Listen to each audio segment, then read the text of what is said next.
Few people today are familiar with Otto von Knobelsdorff, a German panzer general who led troops in battles that were just as crucial as those of his contemporaries in terms of both quantity and quality. He also fought against General George S. Patton, Jr., although many people in the English-speaking world are familiar with Erwin Rommel and Heinz Guderian. Along with Hasse von Manteuffel, Hermann Balck, Hermann Priess, and Max Simon, Knobelsdorff was one of Hitler's most exceptional panzer commanders. In the fall and winter of 1944, he kept Patton at bay in Lorraine. Although Patton and the aggressive Knobelsdorff shared many similarities during the attack, Patton had extensive experience in conducting defensive battles and retreats, which Field Marshal Helmuth von Moltke, the great strategist, considered to be the most challenging military operations. The struggle for Lorraine, in which Knobelsdorff led First Army, has been well documented. This essay will concentrate on his military career until that time. Prussian ancestry of Otto von Knobelsdorff. Born on March 31, 1886 in Berlin, Otto Heinrich Ernst von Knobelsdorff was the son of a long-standing Prussian military family. His mother was born of von Manteuffel, and his father had served as a major in the 12th Infantry Regiment.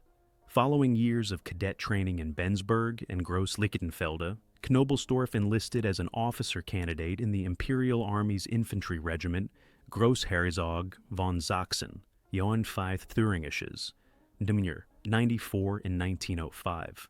Despite being almost a head shorter than the majority of the cadets around him, the young man made up for it with determination. He had a good sense of humor, unbounded energy, and sound judgment. He was also open, gregarious, and courageous.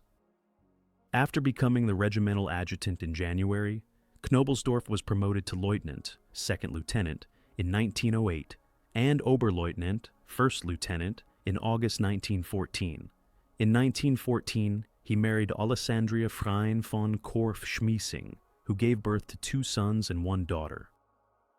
In August 1914, Knobelsdorff's regiment, which was part of the 83rd Infantry Brigade, 38th Infantry Division, fought on the Western Front, pushed through the Ardennes with Espion Corps, and arrived in Namur, Belgium. Following the Russian invasion of East Prussia that same month, the Corps enlisted for the Eastern Front, where it fought at the Masurian Lakes, Goldap, Opatov, and Ivangorod, and witnessed his own army's withdrawal. In October, the Corps joined the Austrian First Army to bolster its fighting capabilities, and Knobelsdorff stayed on the Eastern Front until September 1915, when he was able to witness a stunning return to success for German army. On September 25th, the 38th Division enlisted in France, where it absorbed fresh troops and occupied a peaceful area of the front line near Tracy-Laval until May 1916. For his valor, Knobelsdorff was promoted to Hauptmann, captain, on March 22nd. Knobelsdorff oversaw a rifle company and, for a brief while, 1 battalion before taking command of another between November 1915 and April 1916. After moving to the Verdun sector in May, the division fought there for 5 months. Knobelsdorff acquired command of a separate infantry battalion that served alongside the 94th and 95th Infantry Regiments from the summer of 1917 until October, following a brief period of relaxation during which he recruited for the division. The final German strongholds at Verdun to fall into French hands were Hill 304 and Dead Man's Hill, which the 94th Regiment fought and held until August 24th. 52% of the infantry was among the many casualties sustained by the 38th Division. Although the division lost many of its troops when it went to the Somme in October, Knobelsdorff was promoted to brigade adjutant and left the front line. Knobelsdorff left in November 1917 to take a series of staff positions at the Bug Army, the 242nd Infantry Division, the 200th Infantry and 1st Guards Infantry Divisions, Army Group B, and 7th Corps. Less than 2 weeks before the conclusion of the war, on October 28, 1918, Knobelsdorff suffered a catastrophic injury while serving as Chief of Supplies in this final assignment. Following the armistice, Otto von Knobelsdorff pursued a varied and erudite career. After rejoining the 94th Regiment, he held administrative positions in 2 artillery groups, served as a company commander in multiple other regiments, and led a squadron of the 9th Mounted Regiment for a year in 1928. In 1935, he became command of the 102nd Infantry Regiment. Just before war broke out in September 1939, he was a newly minted general major, brigadier general, who commanded the defenses surrounding Oppeln, east of Dresden near the Polish border. Taking the lead. The Polish army was wiped out in roughly 2 weeks by the German attack in Poland on September 1, 1939, which served as a showcase for the Blitzkrieg, Lightning War.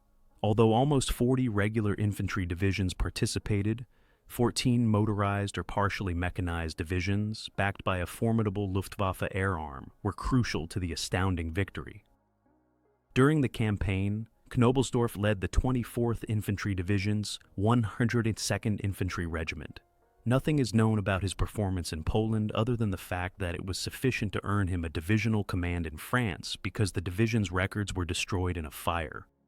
On February 4, 1940, Knobelsdorff assumed command of the 19th Infantry Division. When the code word Hindenburg 10:05:35 arrived on May 9th, the division, which was a component of Yalny Corps, was still undergoing training. The Corps' commander, Generalleutnant Major Generals Joachim von Kortzfleisch, said in a brief speech to his lower-ranking officers, "Germany will win because it has to win." In response, Knobelsdorff and the others yelled, "Sieg Heil," to the fatherland and the Führer. One personnel review stated that Knobelsdorff was a staunch National Socialist, and the fact that he had a Hitler-style mustache for a while shows that he was a Nazi believer. After drills, Knobelsdorff had his men marching to their gathering spot in less than 4 hours. As he observed his troops' great organization and good morale, Knobelsdorff was quite impressed. Knobelsdorff's battle forces had closed in on the Dutch border by 2 in the morning. 18th Corps told him that the X hour was 5:35 a.m. On the spot, the invasion started. Until the Germans arrived in Masnil, where a Dutch motorcycle squad suffered the first casualties, the Dutch did not put up any fight. Supported by the 5th Panzer Platoon, the 2nd Battalion, 59th Infantry Regiment arrived to the railroad bridge across the Maas River to see it completely demolished. Dutch gunners in bunkers on the far bank scored multiple direct hits and caused serious casualties as the panzers sat. Every span had been blasted by 6:45 when the remainder of the division closed to the Maas. Every attempt to cross was halted by heavy fire. From the first few hours of combat, Knobelsdorff was expected to exhibit bold and aggressive tendencies. Around 7 in the morning, the general drove to the front line at the Roermond Bridge and assessed the situation. Because of their superior concealment, the Dutch were able to place raking fire on his flanks by making effective use of invisible bunkers that were situated far back. Knobelsdorff personally coordinated the deployment of powerful anti-tank guns, informing the commanding officer of the division's artillery regiment which targets he wanted blasted. He also ordered reconnaissance to identify the Dutch positions so they could be fired. In order to repair the damaged river crossing equipment, he also gave his chief of engineers instructions to hurry forward. After briefly returning to his headquarters to inform Ickes Corps of the situation, Knobelsdorff returned to Roermond by 9 a.m. to discover that some of his reconnaissance men were across the Maas, hidden by the heavy weaponry. The Dutch bunker at the west end of the damaged Roermond Bridge was blasted out by an anti-tank gun at around 10 Ciudel, and men scrambled across the girders right away. Under the protection of artillery fire, the division's crossings were successful elsewhere. After securing Roermond and capturing around 600 prisoners, Knobelsdorff gave the order for 2 battalions to proceed to the Belgian border and be ready to attack the bunkers there. Combating the hated English. The following day, Knobelsdorff again took the lead, leading his battalions toward targets on the Albert Canal. They only came across solitary Belgian soldiers, who eventually gave up. On the opposite side of the canal, however, the Belgians were firmly established. Late on May 11th, Knobelsdorff commended his men in a special order of the day for making a breakthrough and moving 45 miles in just 2 days. On the 13th, the 19th Division received its attack orders and rushed across the Albert Canal after being held on a leash by Ickes Corps, while the divisions to the left and right crossed. Following the assault forces to the far bank, Knobelsdorff seized control right away. After fighting the British for the previous 2 days, the division was on the northern outskirts of Brussels on the 17th. On May 18th, the 14th Division, to Knobelsdorff's left, took control of the Belgian city. At around 11 a.m., Knobelsdorff's reconnaissance units came into contact with Brigadier A.J. Clifton's 2nd Armored Reconnaissance Brigade, which was tasked with observing the 2 British Corps evacuation southwest of Brussels. The British unexpectedly encountered the German forces while attempting to connect with Belgian troops. The British contingent, which included the 14th Anti-Tank Regiment, the 32nd Army Field Regiment, the 5th Inniskilling Dragoon Guards, the 15th, 19th, the King's Royal Hussars, and the 4th Gordon Highlanders, a machine gun battalion, found that the enemy were round and between them and their machine guns and supporting artillery. The morning was filled with fighting.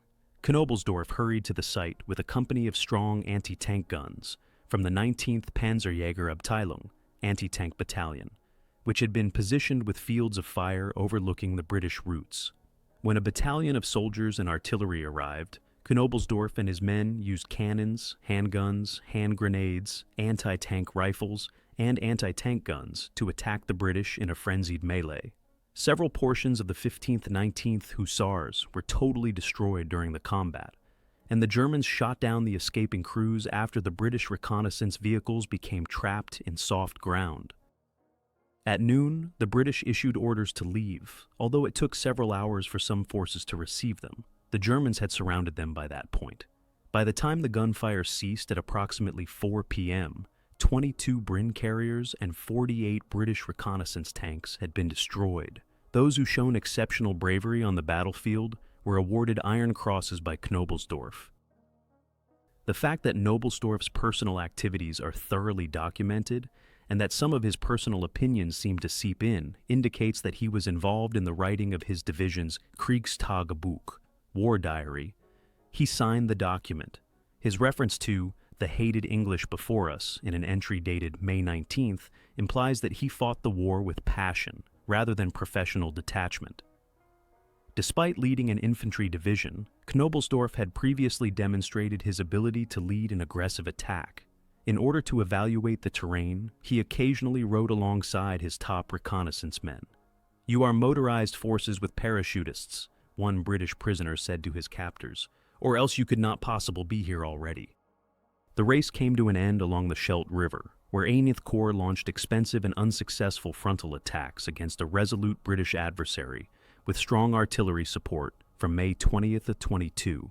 On the 23rd, reconnaissance showed that the enemy had slipped away. The announcement of a ceasefire with the Belgians reached Knobelsdorff's headquarters 5 days later. However, the British persisted in their fighting, and it wasn't until the 30th that the 19th Division stopped fighting. In the West, the division's combat days were finished.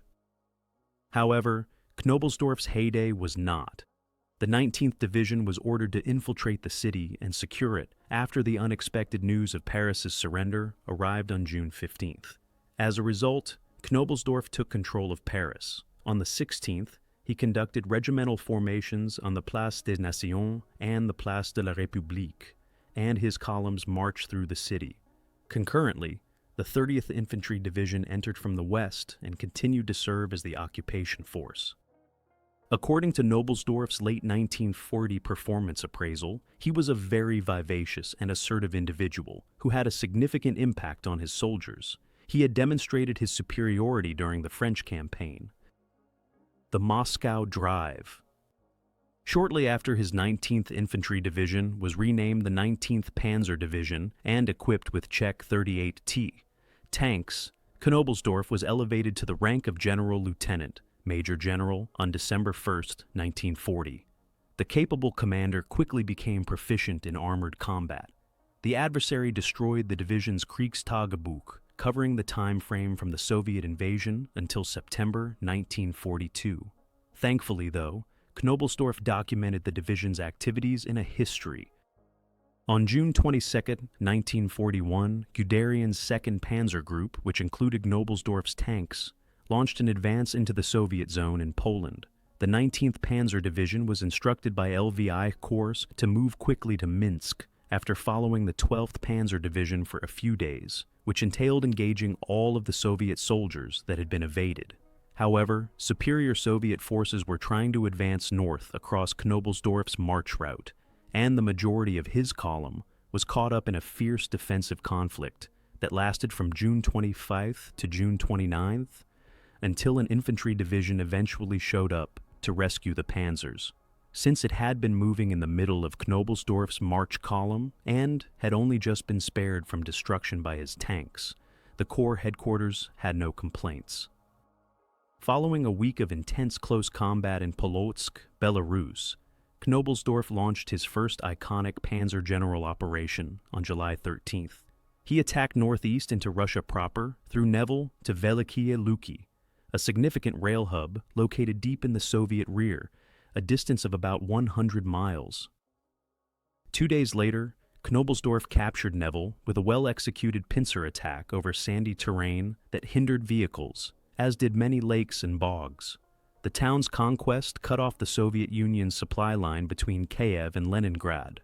On the first night, vehicle after Soviet truck, without headlights, went off the span and fell into the gully below the bridge that the Russians had destroyed. After that, Soviet tanks advanced and began probing the city from the east.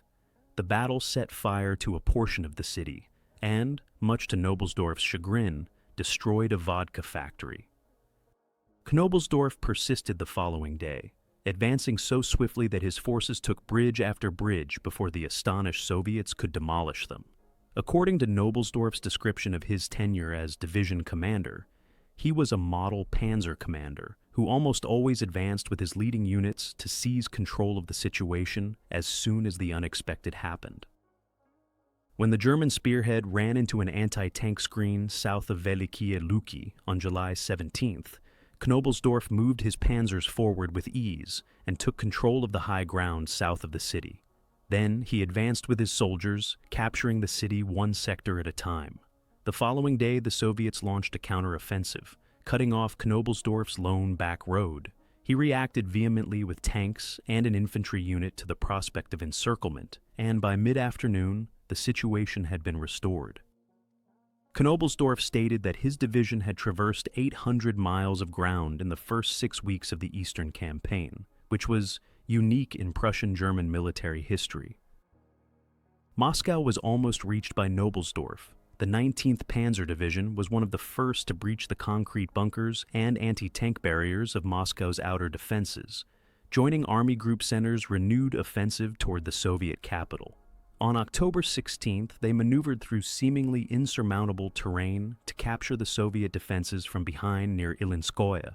General Feldmarschall, Field Marshal, Günther von Kluge, the commanding officer of the Fourth Army, seemed to personally commend the division's performance, while Knobelsdorff was in charge of destroying heavy bunkers with direct artillery fire. As Knobelsdorff on the 18th continued on into Moscow, he secured 2 bridges over the Protva River, undamaged while riding with his panzer regiment, which advanced alone until other mobile troops could recover their vehicles and come up.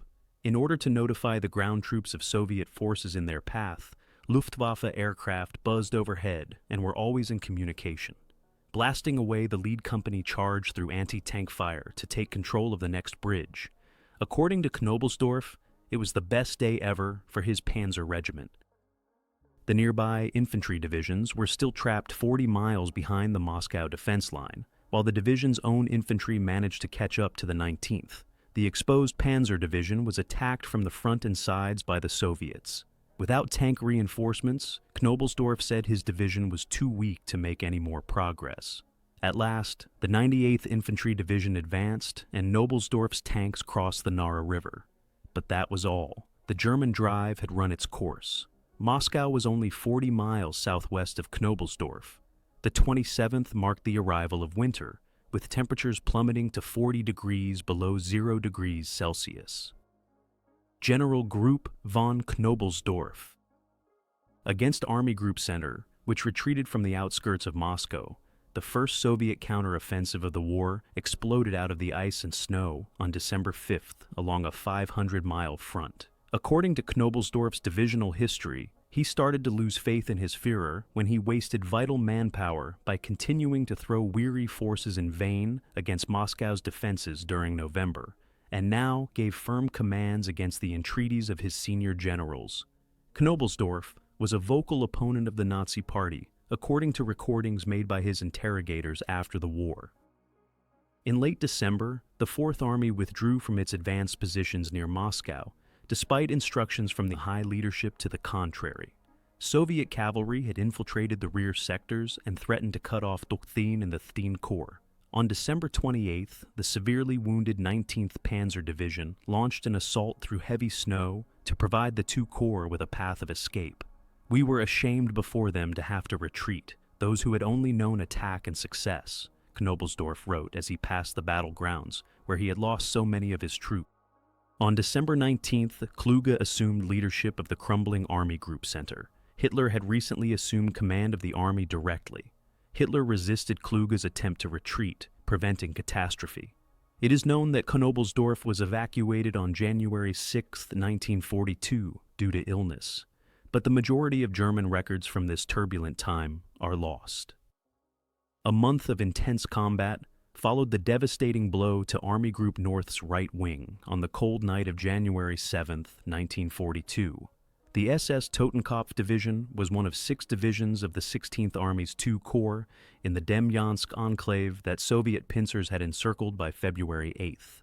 Oberführer Max Simon and Standartenführer Colonel Hermann Priess, 2 officers in that division, would live and go on to serve as the commander of a 13th SS Corps in Lorraine under Knobelsdorff's command.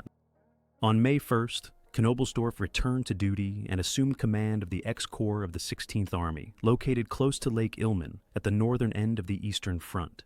Knobelsdorff was a suitable commander for this infantry corps, despite the fact that it had attacked a thinly held section of the Soviet line at Kobalkino the day before, with close air support and effective artillery, to counter an attack by II Corps' Totenkopf Division at Demyansk, which had recently re-established contact with the rest of 16th Army. On May 5th, Knobelsdorff's forces advanced into Cholm and formed a strong connection with the besieged corps. While closely observing the action, the Führer called for the expansion of the corridor leading to the II Corps. On June 1st, a month later, Knobelsdorff was moved to lead the struggling II Corps. Although he used the battered Totenkopf Division to poke westward at the Soviets in an attempt to extend the corridor, his battle there was primarily defensive. Throughout the summer, Knobelsdorff successfully repelled intense Soviet attempts to destroy the Demyansk salient. The general's corps, now known as Gruppe General von Knobelsdorff, attacked and gained ground as autumn approached. In late September and early October, they made 2 appearances in Hitler's daily briefing from the Army High Command. Taking command of the 51st Panzer Corps, a unit of the 2nd Hungarian Army in Army Group B, stationed on the Don River south of Voronezh, Knobelsdorff resumed mobile warfare on October 10th. Nothing regarding Knobelsdorff's operations is known, because no documents of the Corps, Army, or Army Group have survived from this time. But he must have performed well, considering the significance of his next task. Connecting the Soviet breakthrough. By December 1942, the German situation northwest of Stalingrad along the Chir River appeared dire. At Stalingrad, the Soviets were attacking and encircling the 6th Army with an impenetrable ring. On November 28th, 9 days after the Soviets began their onslaught, the Chir River region was occupied by Field Marshal Erich von Manstein's recently formed Army Group Dawn.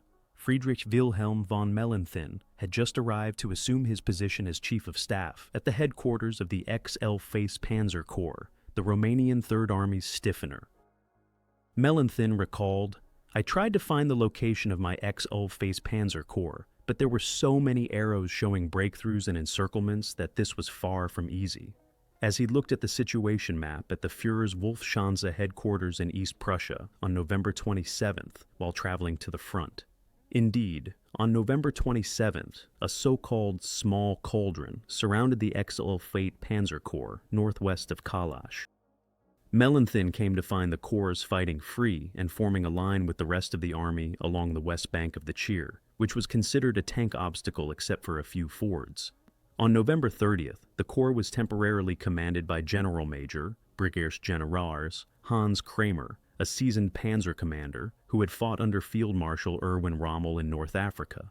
Comprising the 22nd Panzer, 1st Romanian Armored, and 7th Romanian Infantry Divisions, the Corps was just concluding a valiant and effective attempt to strike the flanks of the Romanian front in order to halt the Soviet drive through it. Kramer turned over his section of the line to the 2 Romanian Corps on December 3rd. In a planned operation to relieve 6th Army stuck at Stalingrad, the 11th Panzer, 336th Infantry, and 7th Luftwaffe Field Divisions were to be received by the Panzer Corps. Parts of all 3 divisions were already arriving. The aim was to strike the left of the 4th Panzer Army. However, it had been snowing so much that it was hard to move. Kramer was replaced by Knobelsdorff on December 5th. A significant Soviet buildup east of the Don facing the 2nd Hungarian Army indicated that the Soviets would soon strike there as well. Thus, the decision to withdraw him from 25th Panzer Corps on November 30th was a desperate one. A man of remarkable attainments, flexible and broad-minded, and highly esteemed by all members of his staff, Mellenthin concluded of Knobelsdorff. The 5th Tank Army was crossing the Chir in force, and Knobelsdorff arrived just in time to meet them. The crucial German stronghold at Richov had lost 2 of its 88mm multifunctional guns and was barely repelling tank-supported strikes. Despite the intervention of the recently arrived 336th Infantry Division, the Soviet Wide Tank Corps was tearing through the XL Vorwärts Panzer Corps line of isolated Kampfgruppen, battle groups, on December 6th when General Major, Brigadier Hermann Balck, who would later be Knobelsdorff's superior as the commander of Army Group G in Lorraine, arrived on the Chir at the head of his 11th Panzer Division. Around midday, Balck arrived at Corps headquarters, where Knobelsdorff gave him the order to seal the gap. He instructed Balck to send a battalion of Panzer Grenadiers and his anti-tank weapons to Richov immediately. At 9 in the morning the following day, Knobelsdorff's headquarters contacted to report the frightening news that 50 Soviet T-34 tanks had broken through the line of a 7th Luftwaffe Field Division regiment that was joining the 336th Infantry Division. The Soviets would soon reach the artillery positions as the whole stretched to 3 miles, with the latter division concentrating its strength on pushing its right wing forward. The 336th Infantry Division would be on the flank if the Soviets turned around. The commanding commander of the 336th Division pleaded with Knobelsdorff to enlist Balck's Panzer Regiment to assist. Knobelsdorff's request to use Balck's panzers in a counterattack was granted by the 4th Panzer Army at 9:15 a.m., and Balck received his orders 10 minutes later.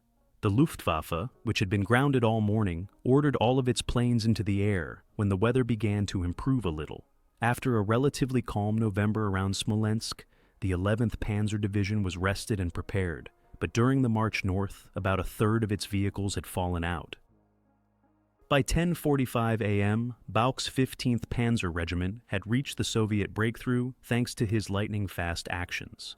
Meanwhile, additional tanks, motorized infantry, and artillery were being pushed into the hole by the Soviets, who were thought to have 2 infantry divisions and a tank brigade.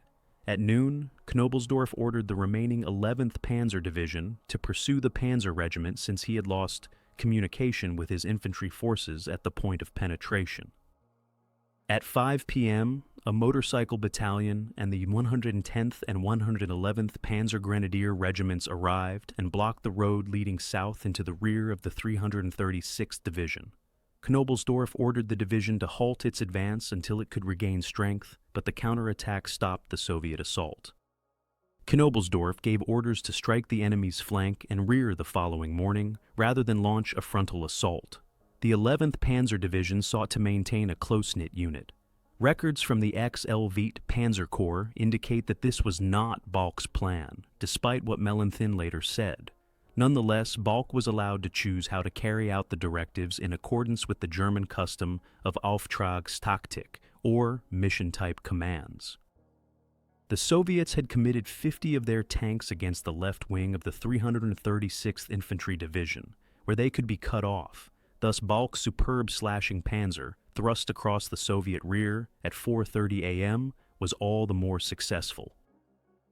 Progress was initially sluggish against a formidable defense. The undulating hills provided the defenders with considerable cover and were not tank-friendly. Nevertheless, the tanks were destroyed. The panzers pressed forward, and they caught the Soviet armor in the flank. The Soviet fortifications then started to fall apart when the 2nd Panzer Battalion saw a motorized infantry column in the open.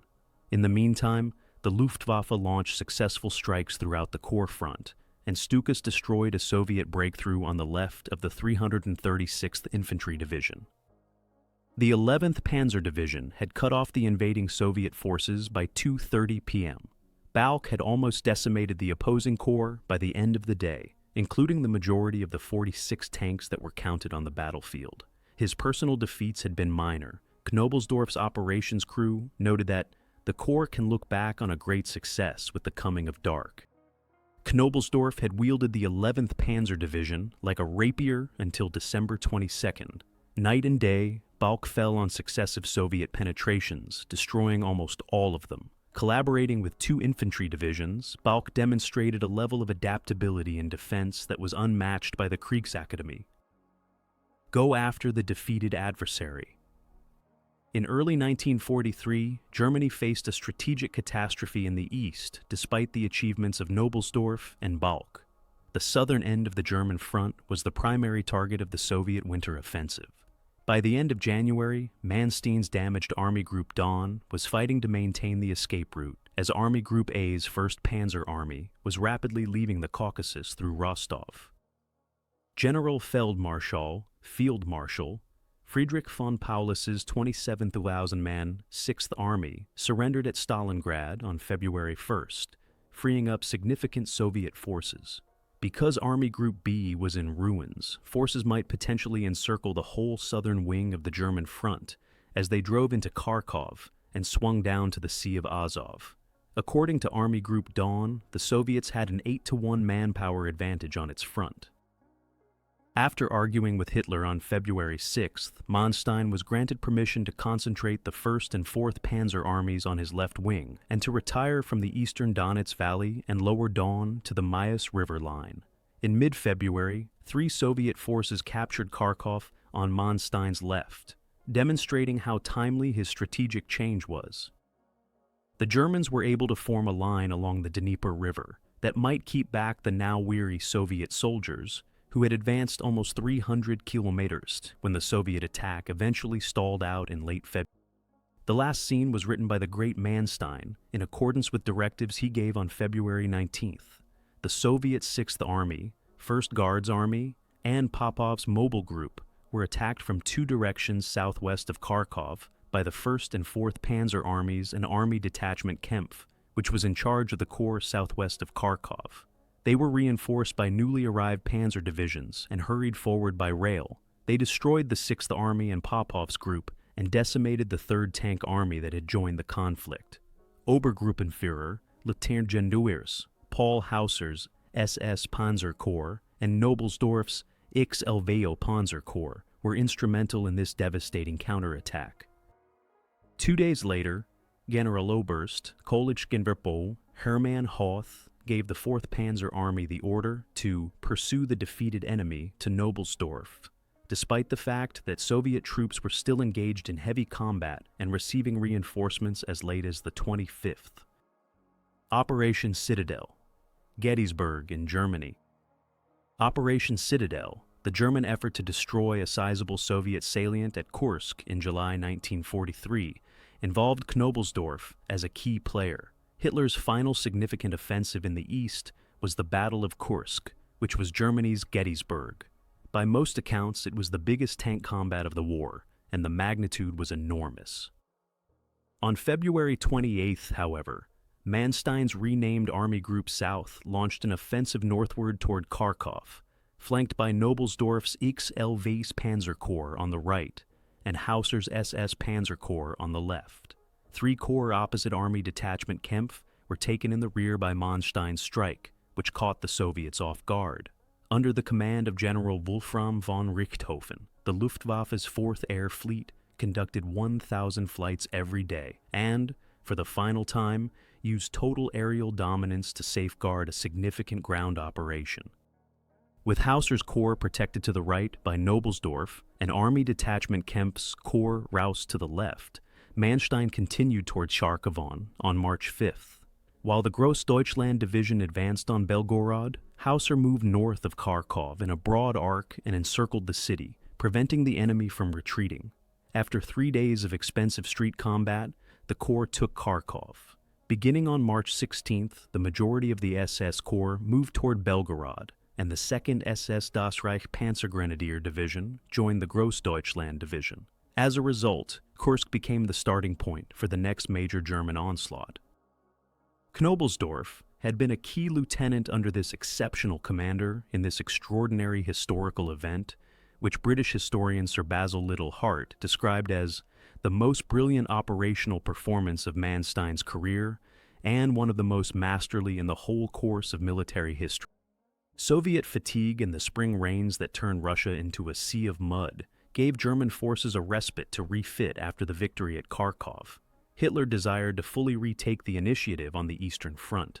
On April 15th, Hitler issued his first order for Operation Citadel, directing that the best commanders be put in charge of the major operation. Clearly, Knobelsdorff's name was on the list. With a bite large enough to halt the Soviets and apparently small enough for the Germans to chew, the Soviet salient at Kursk was the obvious target. The element of surprise would be gained by an early attack, originally scheduled for May 25th, which would catch the Soviets before they had a chance to recuperate. However, the postponement was caused by delays in the arrival of tanks, particularly the modern Mark V Panther.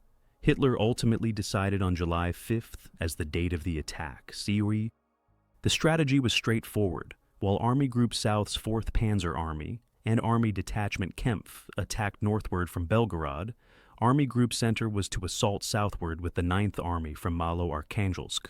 They were to destroy Soviet forces that were stranded to the west and rendezvous on the heights north of Kursk. 5 corps with 8 infantry divisions and 9 Panzer and Panzer Grenadier divisions were deployed by the Southern Group.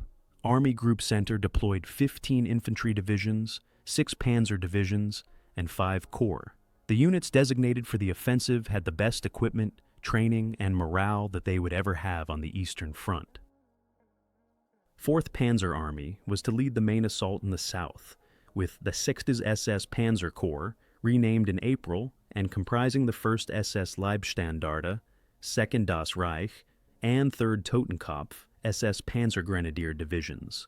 On the right, and Knobelsdorff's X-Ilfate Panzer Corps, the Großdeutschland Panzergrenadier Division, the 3rd and 11th Panzer Divisions, and the 10th Panzer Brigade, the 51st and 52nd Panzer Battalions, with 188 factory-fresh Mark V Panthers and elements of the 167th and 332nd Infantry Divisions on the left. The right flank was to be protected by Army Detachment Kempf, Auxilies, and the 3rd Panzer Corps, and the left was to be screened by LII Corps, which had 2 infantry divisions. General Nikolai Vatutin's Voronezh Front occupied the southern part of the Kursk salient, while General Konstantin Rokossovsky's Central Front held the northern part.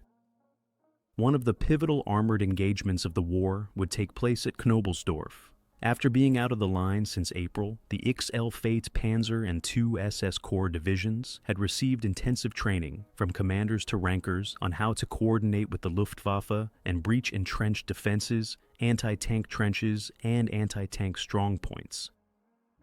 Knowing that the new Panthers were having serious technical teething issues, Knobelsdorff, who had been instructed by Hoth to place the 10th Panzer Brigade with the Großdeutschland Division at the center of the Corps' offensive, had serious doubts that they would live up to Hitler's lofty expectations. Nevertheless, by July 5th, that division possessed almost as many tanks as the entire 2 SS Panzer Corps, combined with the Panzer Brigade, and Großdeutschland's own 92 tanks, including 14 powerful Tigers. There was a huge confrontation on the horizon. The German side of the conflict had about 900,000 men, 2,700 tanks, and 2,500 aircraft, whereas the Soviet side had 1.3 million men, 4,200 tanks, and 2,650 aircraft. An accomplishment on July. In order to supervise the artillery preparation the next day, the 4th Panzer Army conducted preliminary operations on July the 4th and took control of observation positions on both corps fronts. In addition to fighting the Soviets in thunderstorms, Knobelsdorff's corps had to traverse a seemingly endless sea of mud on the 5th while facing challenging flanking fire along a severely mined and rain-swollen creek.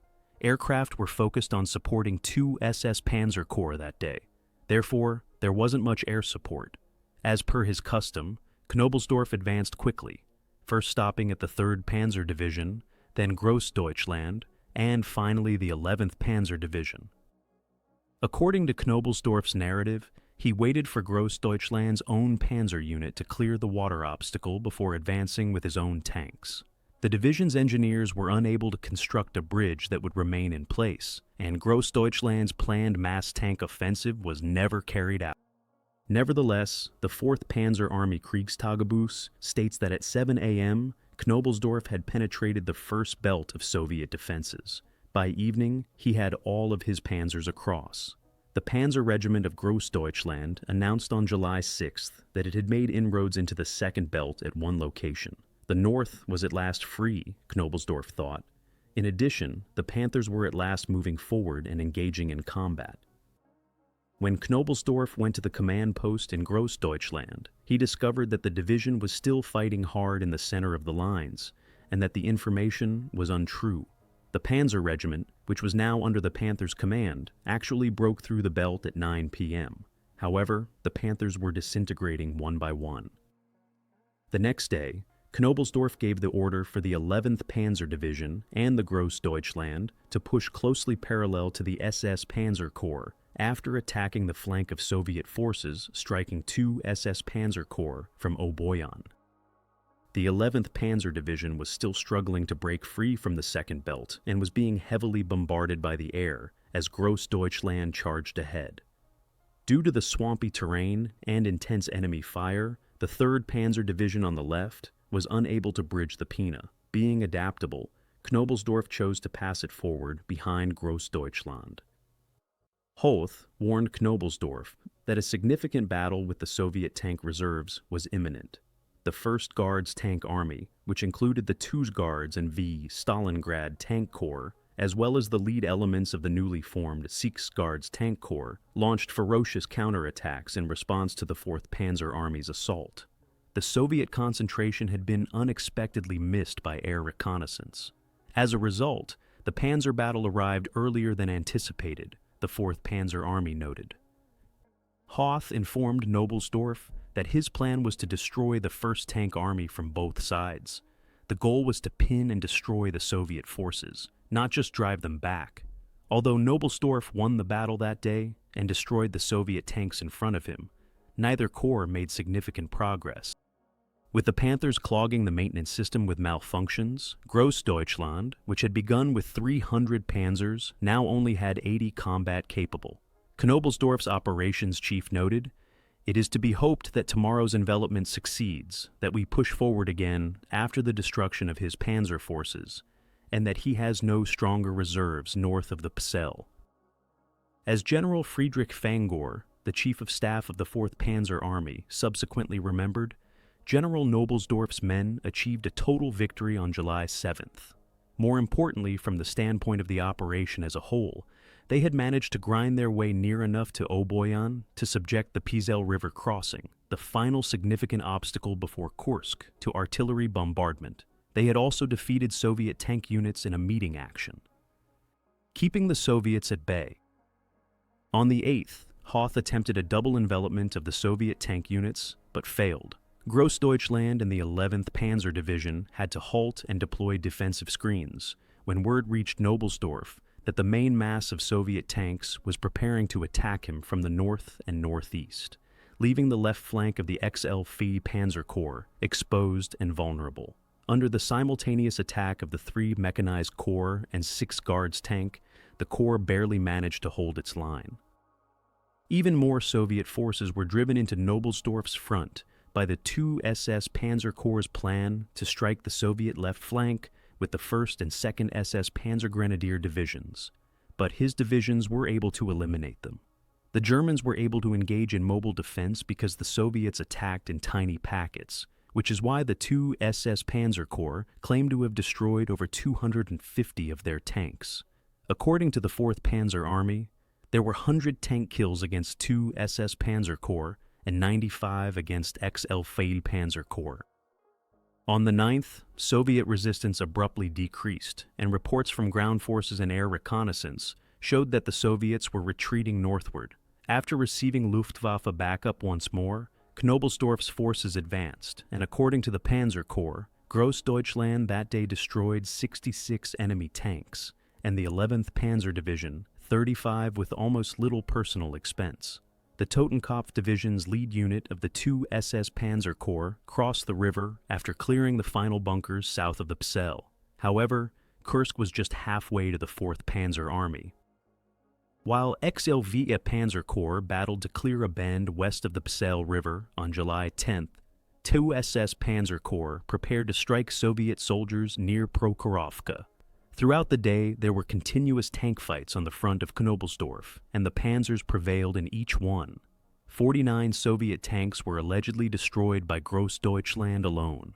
The strain on Knobelsdorff's flank was somewhat reduced by Hauser's two SS Panzer Corps' engagement with sizable Soviet forces close to Prokhorovka. In light of the 9th Army's decision to pause its attack on the north face of the salient on the 9th, Manstein met with Kempf and Hoth on the 11th to get their opinion on whether to continue the attack. Hoth intended to go all the way to the Psel River and destroy as many Soviet divisions on the south bank as he could, while Kempf wanted to stop. In the end, Manstein concurred with Hoth. On that day, Knobelsdorff's corps repelled stronger counterattacks. The X-Tank Corps had appeared on its front and surrounded and destroyed 100 Soviet tanks, while Totenkopf attempted, but was unable, to extend its bridgehead across the Sel River. A massive conflict with the SS broke out in Prokhorovka as the 5th Guards Tank Army, the vital Soviet tank reserve in the south, arrived. Considering that the 4th Panzer Army was pounded by at least portions of 9 tank and mechanized corps and numerous rifle divisions, the Soviet onslaught on July 12th and 13 were so intense that it was barely able to hold its own. On his front, Knobelsdorff vigorously pursued every withdrawal of repelled Soviet tank forces to fortify his defensive positions. However, in order to counter a Soviet breakthrough in the area occupied by the 332nd Infantry Division, which had assumed responsibility for the Corps' flank security, he had to shift the weight of Großdeutschland and the 3rd Panzer Division to the west rather than the north. In a sense, the northward drive had ceased. Rain made everything move more slowly, and Hoth was concerned that he wouldn't be able to get things moving again. However, infantry attacks had taken the place of the northeastern tank strikes, and it appeared that the enemy had withdrawn his armored reserve. Exchange of Operation Citadel for Italy's defense. Manstein claims that on the 13th, Hitler called Manstein and Kluge to his headquarters and informed them that the Italians were not engaged in combat. The Allies had arrived in Sicily, and the island was probably going to be lost. The Führer had halted Operation Citadel to move divisions from the Eastern Front to bolster his army in Italy and the Balkans, where an invasion was likely to be the next step. According to Kluge, the 9th Army was at a standstill and was in favor of giving up. Manstein maintained that stopping would be a waste of a victory because the problem in the 4th Panzer Army's zone was still unresolved. Hoth did regain the initiative on the 14th, and west of Oboyan, Knobelsdorff's left wing took control of high terrain that overlooked the Psel. Mortars and corps artillery swept through massive waves of soldiers that now confronted the XL Phase Panzer Corps. The corps had a good morale and few German casualties. The 2nd SS Panzer Grenadier Division broke past Soviet positions the following day and gained mobility. At last, Army Detachment Kempf joined 2 SS Corps and surrounded the Soviet forces separating them. 4th Panzer Army was thought to be close to a significant triumph, and Soviet resistance seemed to have been crushed. However, the situation in Army Group Center, which was hit by a Soviet counteroffensive from the east, had gotten worse. Thus it was decided to halt Army Group South's push in order to move troops north. The order to cease offensive operations northward on the 15th was communicated to the 4th Panzer Army. By attacking the 6th Army of Army Group South on the 17th, the Soviets increased the pressure to withdraw divisions from the Kursk battlefield. The Citadel operation was over. Knobelsdorff's astute retractions. From February 26 until September 4, 1944, Knobelsdorff was assigned to lead XL Panzer Corps in Ukraine, which was also known as Gruppe von Knobelsdorff and Panzergruppe von Knobelsdorff at different points in time. Before him, in fact, Generalleutnant Major General Otto von Manteuffel had entered the area to assume command of the Großdeutschland Panzergrenadier Division in the adjacent Ixl-Pfeffi Panzer Corps zone. On 11th March, Manteuffel and his division were transferred to XL Panzer Corps. As the commanding general of the 5th Panzer Army, he would fight alongside Knobelsdorff once more in Lorraine against Patton. In preparation for a significant Soviet onslaught, the 2 Panzer Corps, who were engaged in combat along the Bug and Dniester rivers, were just starting their withdrawal maneuver. They would return overnight to a beeline, with additional phased night withdrawals to come. Weeks of silence were broken on March 10th when the Soviets began a fierce attack on the Großdeutschland Division as part of a larger operation against the oil resources in Romania. The German soldiers had to put up a great fight to stop the attack. With tanks and infantry, the Soviets vigorously followed each corps step backward, creating tiny breaches in the XL Panzer Corps line. However, Knobelsdorff launched counterattacks that fixed many of the issues and skillfully carried out more retreats to cope with the others. An examination of Knobelsdorff's directives to his XL Panzer Corps officers and troops reveals a commander with a keen understanding of frontline warfare. In one, he claims he knows his subordinates are making erroneous judgments based on inaccurate information, so he insists that units stop inflating the number of the enemy forces attacking them. In another, he tells commanders of panzer units not to refuel and rearm their tanks and assault guns, leaving the infantry isolated. It is the responsibility of each panzer soldier to be the unwavering backstop for the infantry in both attack and defense, and supplies are to be brought forward.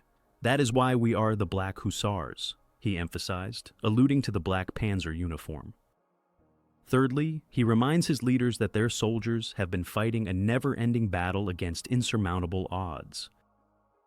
For leading the Corps throughout its deft withdrawal into East Prussia in August, Knobelsdorff received another decoration. He was also described as a mobile combat soldier, decisive, and a doer in the performance review for his command of the Corps. He had extensive personal influence on all subordinates and throughout the front. He was a devoted optimist, uncompromising, and firm in times of adversity. The only critique was that he occasionally acted on instinct rather than considering every tactical option. His suitability for command above the corps level was determined by the 3rd Panzer Army's commanding general. From Knobelsdorff to Patton. Just 5 days after leaving the Eastern Front, on September 10, 1944, Knobelsdorff assumed command of the 1st Army in Lorraine. At this juncture, his vast army was up against the right flank of General George Patton's 3rd Army in Lorraine and General Courtney Hodges's U.S. 1st Army in Luxembourg. His initial directives to the 10th SS and XYV Panzer Corps were to use their reserves to drive the Americans back over the Moselle. This Knobelsdorff was classic. The Panzer General fought Patton until November 30th, when he was relieved. Despite having few panzers at his disposal, Knobelsdorff fought the battle like he had in the East, giving up territory to ensure his men's survival. Although he was able to hold Patton west of the Siegfried Line, also known as the West Wall, his superiors believed he had given up too much ground. In his early December performance appraisal, Knobelsdorff's former comrade Balck noted that the 1st Army commanding general had remained an active commander who was a man of decisiveness and determination. However, Balck believed that the battle in Lorraine had demonstrated his previously noted lack of skill as a tactician. Balck claimed that Knobelsdorff had failed to generate new ideas. Despite laudable personal enthusiasm for action, he did not fully meet the challenges that I had to put before him as commanding general of 1st Army, because he did not always find the improvisations necessary for waging this defensive battle, said General Feldmarschall. Field Marshal Gerd von Rundstedt, who led the German Army High Command on the Western Front. His strenuous physical pursuits in the East might be a contributing factor. Knobelsdorff did not obtain another combat command until the end of the war because he was relieved. One of Germany's most gifted operations leaders met a tragic end. He passed away in 1966 after surviving the conflict.